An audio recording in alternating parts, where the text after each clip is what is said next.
আর যদি থাকে ওই দেখছো না গানাদার বর্বরাতে কি কথা কইয়া বইছে, ঠিক নি রে?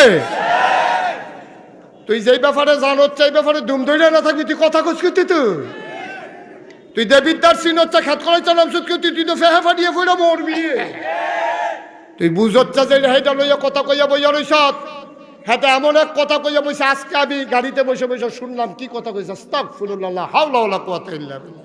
এই কথা মুখেও নেওয়া যাবে না, এই কথা মুখেও নেওয়া যাবে না।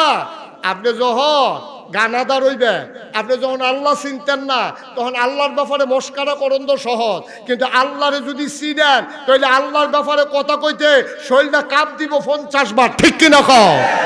তো আল্লাহ চিনে না, হাতে মনে করছে আল্লাহ বুঝে তার খালাতো ভাইয়ের মতো বড় বড় কয় না, এমনি উদম করে সিহন জিংলা দিয়া ফতফাত ফতফাত ফতফাত করে ঘি সমঝাইতো, ঠিক কিনা কও?